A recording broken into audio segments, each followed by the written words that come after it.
Simak video ini sampai selesai. Berisik. Assalamualaikum warahmatullahi wabarakatuh. Pada kesempatan kali ini kita akan belajar Bina Fikih. Tapi seperti biasa kita intro terlebih dahulu. Check this out.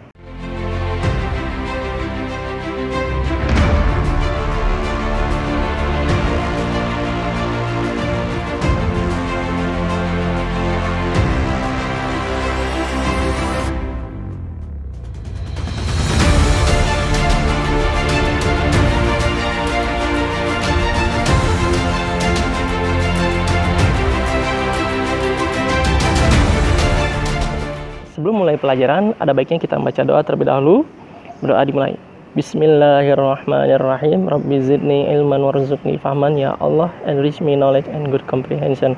Amin. Pada kesempatan kali ini kita akan membahas tentang jual beli. Jadi persiapkan buku Anda semua. Untuk lebih jelasnya, simak video penjelasannya berikut ini. Apa yang kamu ketahui tentang jual beli? Apakah kamu pernah melakukan transaksi jual beli? Dan bagaimana cara jual beli yang baik?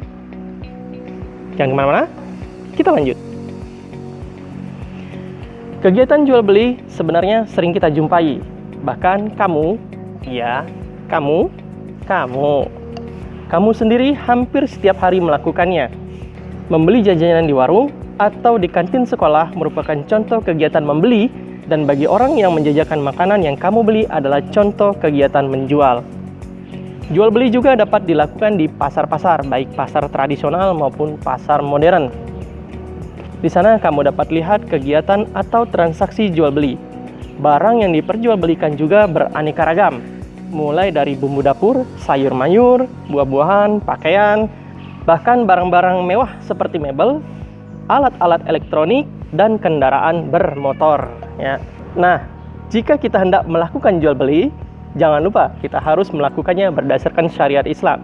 Allah Subhanahu wa Ta'ala telah memberikan kita pedoman tentang jual beli, dan kita wajib melaksanakan ketentuan-ketentuan yang telah diberikannya. Agar lebih mengerti, mari kita simak penjelasannya berikut ini. A. Arti jual beli. Jual beli adalah tukar-menukar barang dengan cara tertentu. Melalui kegiatan jual beli, seseorang akan mendapatkan barang atau uang yang merupakan kebutuhan hidupnya. Bagi seorang penjual atau pedagang, kegiatan menjual dilakukan dengan maksud memperoleh keuntungan. Bagi pembeli, kegiatan ini dilakukan untuk mendapatkan barang yang diinginkannya. Di zaman modern seperti saat ini, manusia melakukan kegiatan jual beli dengan berbagai macam cara. Selain menggunakan uang untuk pembayaran secara langsung atau tunai, juga dapat dilakukan dengan menggunakan cek atau kartu debit atau menggunakan ATM dan kartu berharga lainnya. Zaman dahulu ketika manusia belum mengenal uang, manusia belum mengenal uang, mereka melakukan kegiatan jual beli dengan cara barter. Apakah itu barter? Barter yaitu saling tukar-menukar barang yang mereka butuhkan. Sebagai contoh, misalnya si A membutuhkan singkong dari si B, sementara si B membutuhkan kelapa dari si A. Si A dan si B saling bertukar barang yang mereka miliki yang sama-sama mereka butuhkan, yaitu singkong dan kelapa. Sebagaimana firman Allah dalam Al-Quran surah An-Nisa ayat 29, jual beli harus dilakukan dengan rasa suka sama suka. Ya, jadi tidak boleh ada paksaan. Ya. Allah Subhanahu wa Ta'ala berfirman yang artinya sebagai berikut.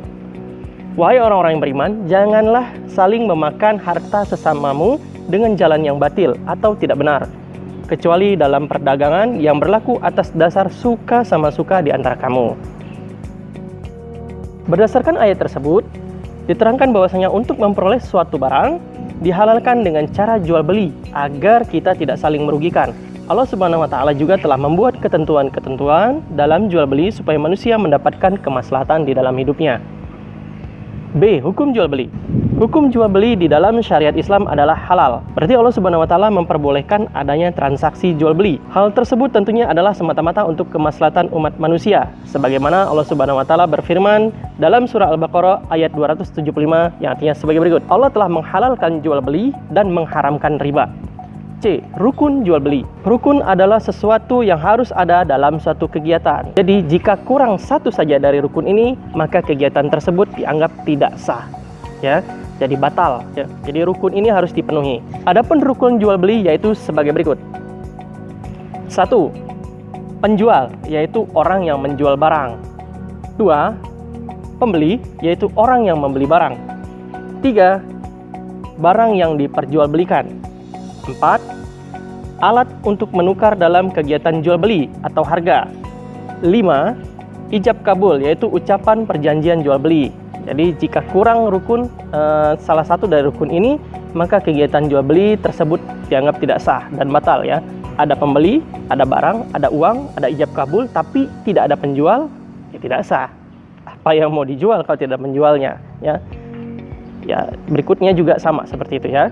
Jadi semuanya harus lengkap rukun tersebut. Untuk memastikan kegiatan jual beli, kita dapat pula meminta bukti berupa nota atau kwitansi untuk menghindari jika ada kekeliruan atau barang yang dibeli tidak sesuai.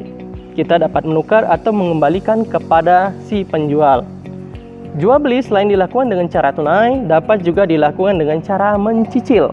Akan tetapi, jual beli seperti itu juga harus didasari dengan ketentuan-ketentuan di dalam syariat Islam. Allah Subhanahu wa taala menjelaskannya dalam surah Al-Baqarah ayat 282 yang artinya sebagai berikut. Wahai orang-orang yang beriman, apabila kamu melakukan utang piutang untuk jangka waktu yang ditentukan, hendaklah kamu menuliskannya. Jadi kalau misal melakukan transaksi jual beli dengan cara dicicil, maka harus ada catatannya. Ya. Biar tidak ada kesalahpahaman di masa yang akan datang. Ijab kabul di dalam jual beli yaitu ikrar dari penjual dan pembeli harus dilakukan. Ijab yang diucapkan oleh penjual seperti, saya jual barang ini dengan harga sekian. Dan kabul diucapkan oleh pembeli, misalnya, saya beli barang ini dengan harga sekian. Contoh lain dalam ijab kabul jual beli adalah, Pak, harga barang ini berapa? Disebut sama si penjual harganya sekian. Nah, itu termasuk ijab kabul. D. Syarat jual beli. Kegiatan jual beli dapat dianggap sah apabila memenuhi syarat-syarat sesuai dengan syariah Islam. Syarat-syarat tersebut dimaksudkan untuk menjaga kemaslahatan umat dan menghindari kemudaratan. Oleh karena itu, penjual, pembeli, barang, uang, dan ijab kabul harus memenuhi ketentuannya sebagai berikut. 1. Penjual dan pembeli. Syaratnya yaitu sebagai berikut. A. Balik. Artinya sudah dewasa, sudah bisa membedakan antara yang baik dan buruk. Tidak sah jual beli yang dilakukan dengan anak kecil. Jadi kalau anak kecil melakukan transaksi jual beli, maka itu dianggap tidak sah ya. Yang B. Suka sama suka. Penjual rela menjual barang dagangannya dan pembeli suka terhadap barang yang dibelinya. Bacalah hadis berikut ini dan pahami artinya. Abu Sa'id Al-Khudri berkata, Rasulullah SAW bersabda, sesungguhnya jual beli itu harus dilakukan dengan suka sama suka. Jadi ketika ada seorang penjual menjual barangnya, maka dia harus suka sama suka ya. Ataupun dia harus rela untuk menjualnya. Bukan berarti ketika ada yang membeli, wah, saya tidak rela menjual barang ini, ya transaksinya tidak akan jadi ya, batal transaksinya karena si penjual tidak rela untuk menjual barangnya. Begitu pula si pembeli, tidak boleh ada paksaan di dalam menjual barang. Ayo beli barang ini, jika tidak awas ya. Nah, itu tidak boleh ada paksaan ya. 2. Barang dan uang. Syaratnya yaitu sebagai berikut. A. Halal. Barang yang haram tidak boleh diperjualbelikan, itu sudah jelas ya. Jadi barangnya harus halal. Kalau barang haram ya tidak boleh untuk dijualbelikan. Yang kedua atau yang B, barang yang tergolong najis tidak boleh diperjualbelikan. Contoh misalnya darah ya, darah yang dalam bentuk marus kan ada tuh. Nah, itu tidak boleh ya. C. Bermanfaat. Barang yang diperjualbelikan ada manfaat atau kegunaannya. Jadi kalau membeli barang yang tidak ada kegunaannya ya lebih baik jangan. Jadi harus ada manfaatnya dulu. Beli pensil atau penghapus kan ada manfaatnya. Tapi kalau misalnya beli selain daripada itu tidak ada manfaatnya, lebih baik jangan. D. Diketahui dengan jelas. Barang yang diperjualbelikan harus diketahui dengan jelas oleh penjual dan pembeli tentang ukuran, takaran, bilangan, bentuk, dan sifatnya. Jadi barangnya harus jelas. Ketika membeli sebuah buku, ya bukunya harus jelas, bentuknya buku, bukan berarti bentuknya dalam coret-coretan ya. Nah, itu tidak sah. Kemudian yang E, kepunyaan penjual atau kepunyaan yang diwakili penjual. Jadi kalau menjual barang hasil curian, nah itu tidak boleh ya, jelas dosa. orang yang menampungnya, orang yang menjualnya, orang yang membelinya ketika barang tersebut barang curian atau hasil merampok, maka dosa, semuanya kena, ya. Tidak boleh, haram hukumnya. 3. Ijab kabul. Lafal ijab kabul adalah perkataan penjual dan pembeli yang merupakan pernyataan kesepakatan jual beli. Kalimat yang digunakan hendaknya mudah dimengerti dan tidak terputus untuk menghindari kesalahpahaman dalam transaksi. Ijab kabul harus dilakukan atas dasar suka sama suka, ya. Jadi contohnya, misalnya si penjual mengatakan, ya, kan tidak terputus ijab kabulnya. Saya jual barang ini dengan harga 5 perak, Pak. Enggak, ya. Ya, jadi harus jelas. 5-nya apa? Apakah 500? Apakah 5.000? Apakah 5 juta? Ya, jadi harus jelas. Saya jual barang ini dengan harga 500.000. Nah, jelas. Baik, Pak, saya terima. Atau ditawar dulu. Nah, ya boleh, itu mah tidak jadi masalah, ya. Yang penting ijab kabulnya jelas, ya, tidak terputus dan disambut oleh si pembeli. Yang penting dasarnya suka sama suka. Jual beli barang yang diperbolehkan dan yang dilarang. 1. Jual beli yang diperbolehkan. Jual beli yang diperbolehkan yaitu apabila kegiatan jual beli tersebut sudah sesuai dengan ketentuan-ketentuan yang telah ditetapkan di dalam ajaran Islam. Dengan kata lain, telah memenuhi rukun dan syarat sah jual beli. Jadi rukun, ketentuannya, syaratnya sudah terpenuhi, maka itu diperbolehkan dan halal, ya. Kedua, jual beli yang dilarang. Jika kegiatan jual beli tersebut menimbulkan kerugian bagi penjual ataupun pembelinya serta mengganggu ketentraman orang lain, jual beli ini menjadi terlarang. Adapun jenis jual beli yang dilarang oleh syariat agama Islam yaitu sebagai berikut. A. Jual beli sah tetapi terlarang. Ya, jual belinya sah, rukunnya terpenuhi dan syaratnya juga terpenuhi, tapi menjadi terlarang. Apa saja? Simak berikut ini. 1.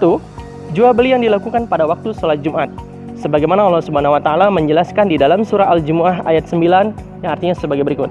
Wahai orang-orang yang beriman, apabila telah diseru untuk melakukan sholat pada hari Jumat, maka segeralah kamu mengingat Allah dan tinggalkanlah jual beli.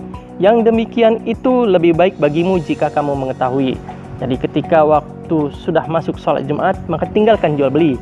Jual beli dengan maksud ditimbun dahulu sebelum dijual kembali dengan harapan mendapatkan keuntungan yang lebih besar.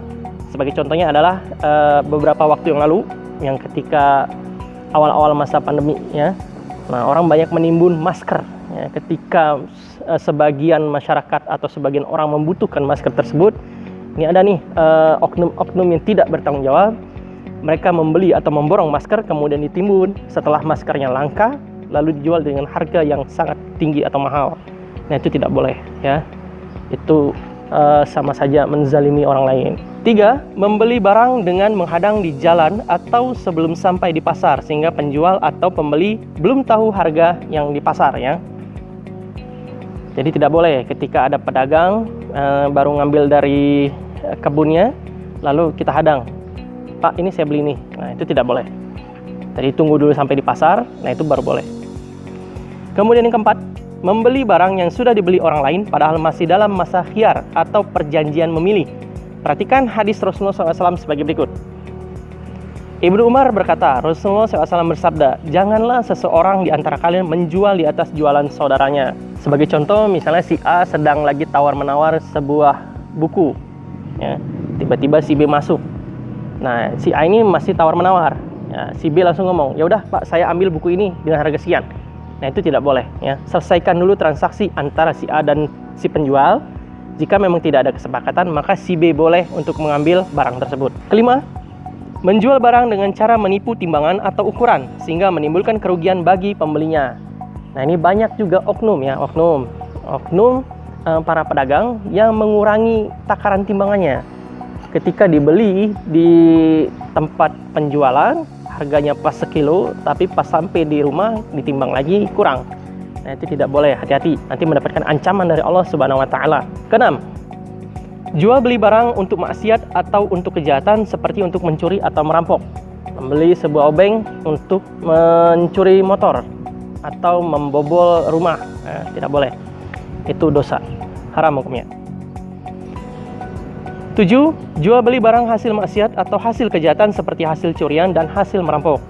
Contohnya adalah misalnya mencuri handphone, ya, handphone kemudian dijual, baik itu si penada, si pencurinya mendapatkan dosa yang sama dari Allah Subhanahu wa taala. Itu tidak boleh dilakukan.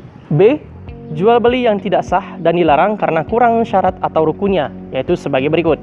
1. Jual beli dengan sistem ijon. Maksudnya, barang yang dijual masih belum diketahui hasilnya, seperti buah-buahan yang masih muda atau belum matang, yang memungkinkan hasilnya akan merugikan si pembeli. Jadi tidak boleh melakukan transaksi dengan sistem ijon ini. Sebagai contoh, misalnya ada pohon buah-buahan ya, yang belum jelas. Nah, sekarang kan lagi musim durian. Nah, musim durian nanti ada orang yang menawar, Pak, ini satu pohon ini saya borong semuanya. Nah, itu sebenarnya tidak boleh, karena belum jelas.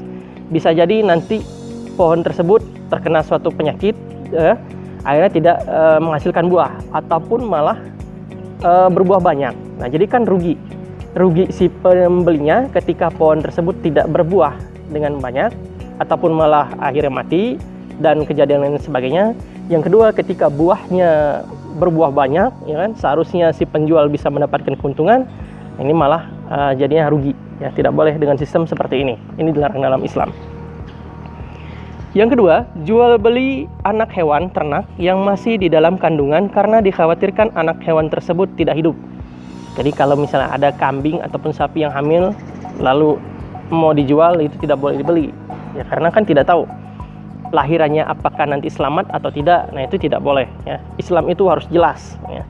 Jelas ketika ingin membeli buah, misalnya lagi musim buah, ya nunggu pohonnya itu berbuah, baru dihitung nanti. Nah, jangan pohonnya belum ada bunganya dibeli. Begitupun juga dengan hewan ataupun binatang yang hamil, lahiran dulu anaknya.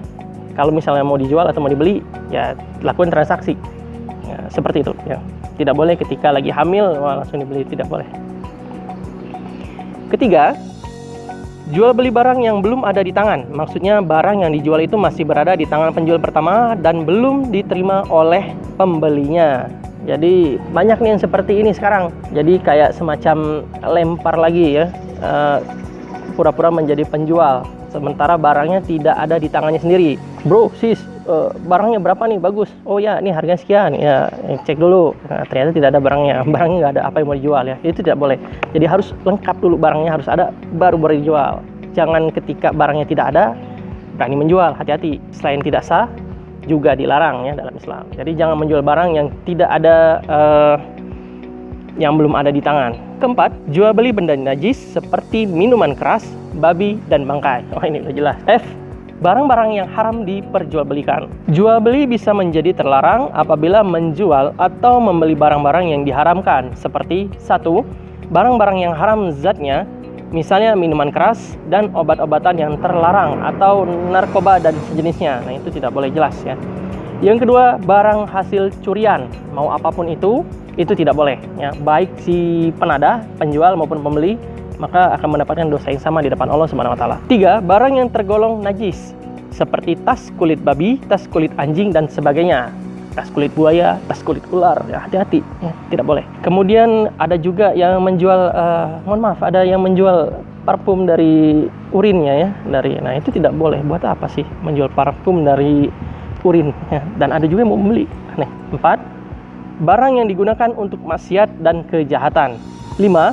Tanaman yang berupa buah, biji atau umbi yang belum waktunya dipetik. Perhatikan hadis berikut ini. Ibnu Umar berkata, Nabi Muhammad SAW bersabda, "Janganlah kamu menjual buah-buahan hingga ia benar-benar matang." Dia melarang penjual dan pembeli. HR Bukhari dan Muslim. Alhamdulillahirrahmanirrahim. Selesai sudah pembahasan kita tentang jual beli berserta rukun dan syaratnya. Semoga Anda semua bisa mengambil kesimpulan atau pelajaran dari pembahasan kita pada hari ini. Apa saja? Yang pertama, lakukanlah kegiatan jual beli itu sesuai dengan syariat Islam. Yang kedua, penuhi rukun dan syarat-syarat jual beli itu ya. Insya Allah jual belinya sah. Dan yang ketiga, jangan melakukan jual beli ketika sudah masuk waktu sholat Jumat ya. Oke, itu saja yang dapat Mister sampaikan. Insya Allah kita akan bertemu kembali pada video berikutnya ya. Tetap di Sobri YouTube channel. Sampai jumpa. Kita akhiri dengan baca hamdalah, alhamdulillahirabbil alamin, dan doa penutup majelis. Subhanakallahumma wa bihamdika asyhadu alla ilaha illa anta astaghfiruka wa atubu ilaik. Sampai jumpa pada pembahasan video berikutnya. Assalamualaikum warahmatullahi wabarakatuh.